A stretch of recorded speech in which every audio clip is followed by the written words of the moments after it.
All right, so I've been asked a lot of times, a lot of questions about what it's like to be the immortal. I do want to go ahead and I want to talk about what it means to get this symbol, what it means behind the scenes, and what I think is the personal benefit of becoming immortal versus becoming a shadow versus just staying an adventurer.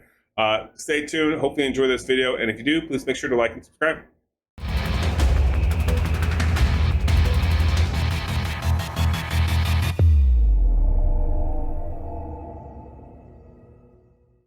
All right, so here's the breakdown and the question I get asked quite a bit, actually, since becoming immortal on our server. Now, for those of you who don't know, Aftershock United, we're a pretty big community of people. We are present on 3 different servers, on Storm Shield, on Greed, and on one in the UK. I kind of forget about the UK. They're kind of like a redheaded stepchild. However, they were killing it. They got immortal before we did, and they kind of briefed us a lot on the information that needed to be known before becoming immortal. Now, the thing to note with this is, should I become immortal? Should we stay shadows? Should we just be adventurers? There's caveats to all of these, and I think it's pretty important that you know the difference. Now, for example, it is now Sunday. Sunday as an immortal. It's been kind of nice. Normally when you're immortal, you know, and this says shadows here in this location. And unfortunately, when you're a shadow, you have a lot of different things going on, where you have to do a battle on a Thursday and a Saturday, so on and so forth. And nice, we just hit iron, so now that means we got another rank, we get another prestige. But you go down to activities, and your activities look completely different as a shadow than they do as an immortal. Now, you get to contribute every day. This, in theory, is really cool. You have different daily goals that are completely different than your normal daily goals, right? I don't have to do contracts, which is great. That's something that you do as a shadow. However, Defend the Vault is something that we're going to talk about, and is going on right now as well. We have Kion's Ordeal right now, which is also something completely different. You, as a shadow and as an adventurer, you probably may not have even heard about Kion's Ordeal. You have no clue what it is. I have a video on it that I've been kind of editing, and we're gonna run Kion's Ordeal again, I think tonight or tomorrow, and I'll do a better video of it. I wasn't really happy with the gameplay, the scenario that I had for it, because it's such a low level, because this levels up higher as you get more immortal. And then obviously the rest of these events are kind of the same. Corvus Expedition, that's completely different. Once again, never even heard of it if you're not immortal. And then obviously we have the Rite of Exile, which is Sunday 8 p.m. And that's if someone actually challenges. Now, what we want to talk about and bring up here as a immortal and as a shadow, and what the key differences are. There's pros and cons to it. One, as a shadow, you do really annoying things like contracts. Nobody likes to do contracts, but you have to do your contracts as a shadow because you want to contribute to your team, to your guild, your clan, to help them do better, right? Because by doing those, it allows them to get more points, which then allows them to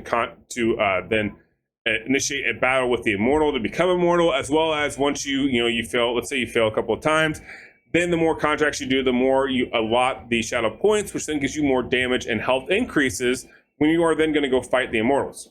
So contracts, unfortunately, are very important as a shadow. And when it comes to immortals, we don't have that. So that's an amazing positive, right? Because no one really likes the contracts. They're time consuming. The ROI just isn't there. With that being said, that's about the only annoying thing as a shadow you have to do every single day. You do have your daily goals, which are still present, that you kind of naturally do. These are a little bit different one, though. We have a slight different concept when it comes to being immortal. We don't have to do the contracts, which is great, but we have a different amount of goals. Now, notice that we have goals here that are listed. These are the normal daily goals.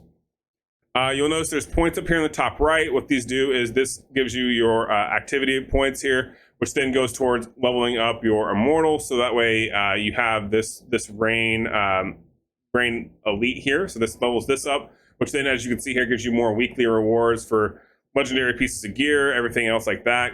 It also allows you to level up your vault faster. It allows you to do Kion abilities. So you have to do these every single day. On top of it, you have to do your bounties and everything else that you would normally do. Now, you also have to contribute points, which then gets complicated as an immortal versus as a shadow. You kind of just do your thing. You kind of just work together and you do your dailies that allows you to stack your points as a shadow. The other part of this that's kind of to talk about is Defend the Vault. This is where, in my opinion, this is probably the worst part about being an immortal. Defending the vault can be fun. Don't get me wrong. At Aftershock United, we've had quite a bit of fun with it. We grab one person, he kind of leads us into victory, so to speak.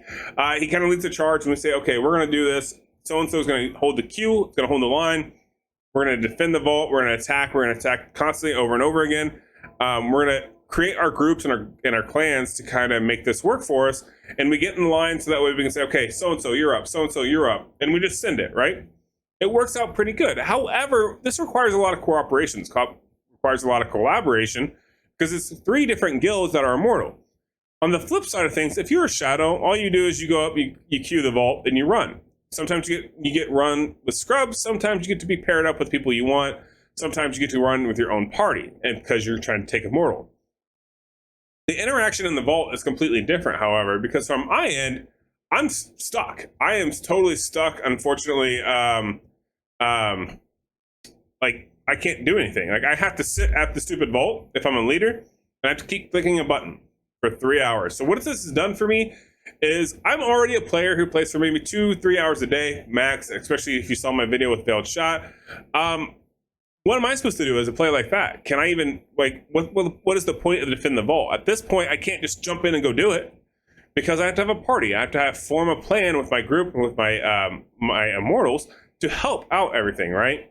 So it makes a big difference for me if I'm going to try to push this. What can you do? So unfortunately, if you're someone who's not playing a whole lot, becoming immortal isn't that great. It kind of sucks, especially because when you defend the vault, you have to defend the vault, or else they steal the perk of having the vault, right?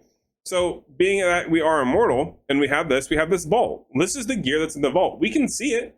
We know exactly what gear is in here, and we can pick what we want. We can say, okay, I want to filter this out, and I want to pick whichever one I want to do. So let's say it's my class here, and I want to go legendaries. And let's say I only want to find like a badass shoulder because I only have one shoulder so far. Okay, go here. Okay, well let's see. There's these ones available, and I can say I would like to get this, and I can try to request this item. At the end of the week, I can possibly get this item. However, the people raiding the vault also have the same chance to get these items.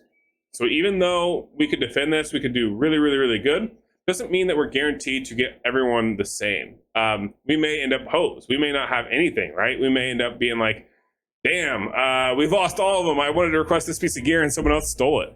It's a very easily possibility. So there's nothing's guaranteed. And you actually are more time conscientious, sucked into the game as an immortal versus if you weren't immortal. Now, the other cool thing, though, is, however, Battlegrounds, you get more rewards as far as helping out with your immortal. They help you out with leveling up your reign. Doing Elder Rifts helps out replenish some of the resources in the vault. That helps a little bit, which is kind of cool.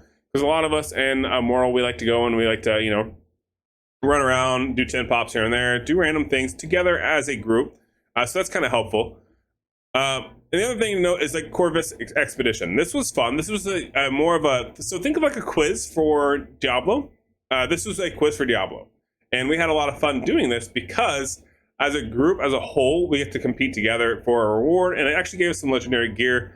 So that part was kind of cool. And the fact that I don't have to worry about my Thursdays or my Saturday nights because I don't have to worry about the Shadow Wars is amazing.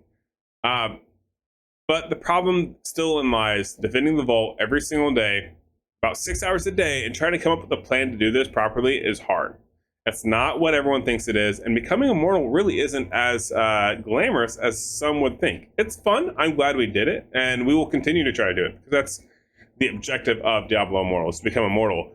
But what you should be aware of as a viewer, as a player, is if you are someone who is debating on whether you should go adventurer, if you should stay as shadows, or if you should try to go for immortal, the total breakdown is immortal. Yes, you can get a lot more resources if you have the correct collaboration, if you have the correct resources, if you are willing to work together with others and can come together to make the best plan possible, then becoming immortal is probably going to be something for you.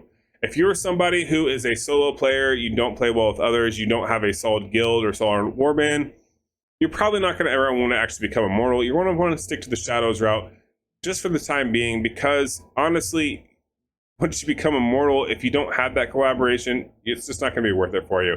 And almost everybody in the server at a certain level would be possible to go ahead and knock the immortal off as long as you use a little bit of teamwork. Kion's ordeal is great though, because it does allow up to 16 people per Kion's ordeal to get a guaranteed legendary piece of gear. The rate is not better than anyone else's, but it is kind of cool.